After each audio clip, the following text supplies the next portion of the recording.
ಪಾಂಡವಪುರ ತಾಲೂಕಿನ ಹಿರೇಮರಳಿ ಗ್ರಾಮದ ಹಾಲು ಉತ್ಪಾದಕರ ಸಹಕಾರ ಸಂಘದ ನೂತನ ಅಧ್ಯಕ್ಷರಾಗಿ ಆರ್. ಮಲ್ಲಿಕಾರ್ಜುನ್ ಹಾಗೂ ಉಪಾಧ್ಯಕ್ಷರಾಗಿ ಎಚ್. ಕೆ. ಪುಷ್ಪ ಅವರು ಪಕ್ಷಾತೀತವಾಗಿ ಅವಿರೋಧ ಆಯ್ಕೆಗೊಂಡರು. ಸಂಘದಲ್ಲಿ ಒಟ್ಟು 11 ನಿರ್ದೇಶಕರ ಬಲ ಇದ್ದು, ಅಧಿಕಾರ ಹಂಚಿಕೆ ಸೂತ್ರದನ್ವಯ ಈ ಹಿಂದಿನ ಅಧ್ಯಕ್ಷ ಎಚ್. ಪಿ. ಚಂದ್ರಶೇಖರ್ ಹಾಗೂ ಉಪಾಧ್ಯಕ್ಷೆ ಎಚ್. ಆರ್. ಸವಿತಾ ಅವರ ರಾಜೀನಾಮೆಯಿಂದ ತೆರವಾದ ಅಧ್ಯಕ್ಷ ಮತ್ತು ಉಪಾಧ್ಯಕ್ಷ ಸ್ಥಾನಗಳಿಗೆ ಆರ್. ಮಲ್ಲಿಕಾರ್ಜುನ್ ಹಾಗೂ ಎಚ್. ಕೆ. ಪುಷ್ಪ ಅವರ ಅವಿರೋಧ ಆಯ್ಕೆಯನ್ನು ಚುನಾವಣಾ ಅಧಿಕಾರಿಯಾಗಿ ಕಾರ್ಯನಿರ್ವಹಿಸಿದ ಸಹಕಾರ ಇಲಾಖೆಯ ಕೆ. ಎಂ. ನಿರ್ಮಲಾ ಪ್ರಕಟಿಸಿದರು. ನೂತನ ಅಧ್ಯಕ್ಷ ಆರ್. ಮಲ್ಲಿಕಾರ್ಜುನ್, ಉಪಾಧ್ಯಕ್ಷೆ ಎಚ್. ಕೆ. ಪುಷ್ಪ ಮಾತನಾಡಿ, ಎಲ್ಲ ನಿರ್ದೇಶಕರ ಸಹಕಾರ ಹಾಗೂ ಮಾರ್ಗದರ್ಶನದಲ್ಲಿ ಹಿರೇಮರಳಿ ಗ್ರಾಮದ ಹಾಲು ಉತ್ಪಾದಕರ ಸಹಕಾರ ಸಂಘವನ್ನು ಅಭಿವೃದ್ಧಿಗೊಳಿಸುವ ಮೂಲಕ ಮಾದರಿಯನ್ನಾಗಿಸಲು ಪ್ರಾಮಾಣಿಕವಾಗಿ ಶ್ರಮಿಸುವುದಾಗಿ ತಿಳಿಸಿದರು. ಇದೇ ವೇಳೆ ಸಿಹಿ ವಿತರಿಸಿ ಸಂಭ್ರಮಿಸಿದರು. ಈ ಸಂದರ್ಭದಲ್ಲಿ ಸಂಘದ ನಿರ್ದೇಶಕರಾದ Chandrashekar H. P, Savitha H. R, Sunil Kumar H. B, H. G. Raghu, Purushottam H. S, Krishnegowda, Ravi H. C, Pavana M. N, Leelavathi, ಮುಖ್ಯ ಕಾರ್ಯನಿರ್ವಹಣಾಧಿಕಾರಿ ಎಚ್. ಜೆ. ಜಗದೀಶ್, ಗ್ರಾಮದ ಯುವ ಮುಖಂಡರಾದ ಮಂಜುನಾಥ್, ಶಿವಕುಮಾರ್, ಯಶವಂತ್, ಸಂದೇಶ್, ಸತ್ಯಪ್ಪ, ಪ್ರವೀಣ, ಹರೀಶ್, ರವಿ, ವಿಶ್ವ, ಕುಮಾರ ಇತರರಿದ್ದರು. ನೀವು ಅವ್ರ ಹಾಕಿ ಅವ್ರ ನೀವು ಹಾಕ್ಲಿ ಹಾಕಿ ಹಂಗೆ ಅವ್ರಿಗೆ ನೀವು ಹಾಕಿ ಅಷ್ಟೇ ಅಪ್ಪ ಹಾಕ್ಸ್ಕೊಳ್ಳಿ. ನೀವು ಅವ್ರಿಗೆ ಹಾಕಿ ಅಮ್ಮ.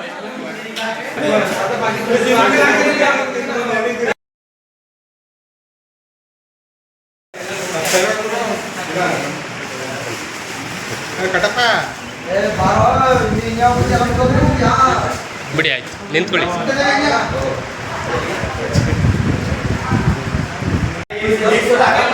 ಉಪಾಧ್ಯಕ್ಷರು, ಅಧ್ಯಕ್ಷರು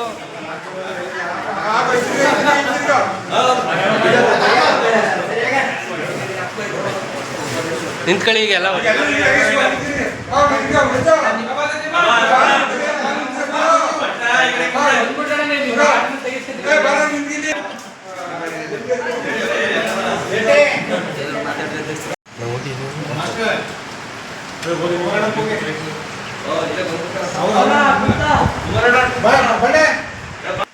ಹಾಲು ಉತ್ಪಾದಕರ ಸಹಕಾರ ಸಂಘಕ್ಕೆ ಅವಿರೋಧವಾಗಿ ಆಯ್ಕೆ ಮಾಡಿದಂಥ ಹಾಗೆಲ್ಲ ನನ್ನ ಹೆಚ್ಚಿನ ಸ್ನೇಹಿತರಿಗೆ ನನ್ನ ಅವಧಿಗೆ ಪ್ರಾಮಾಣಿಕವಾಗಿ ಹಾಲು ಉತ್ಪಾದಕರ ಸಹಕಾರ ಸಂಘದ ಅಭಿವೃದ್ಧಿಗೆ ಪ್ರಾಮಾಣಿಕವಾಗಿ ಶ್ರಮಿಸ್ತೀನಿ ಅಂತ ಹೇಳ್ತಾ ನಾನು ಮಾತನಾಡ್ತೀನಿ. ಉಪಾಧ್ಯಕ್ಷರ ಪರ ಇಲ್ಲ ನೀವು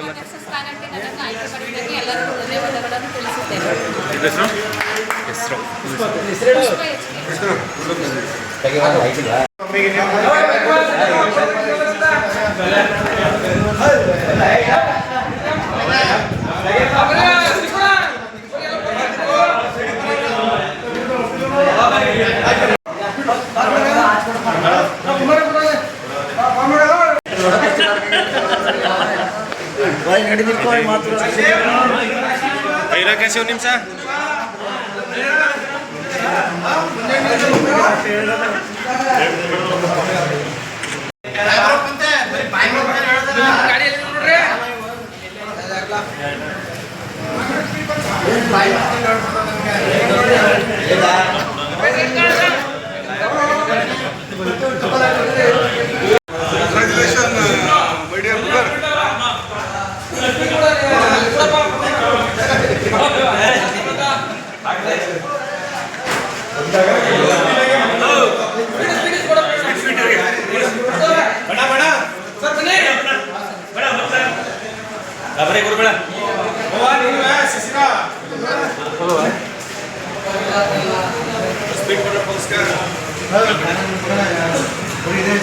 ಯಾಕೆ ಬಂದಿದ್ದೀವಿ ಯಾರು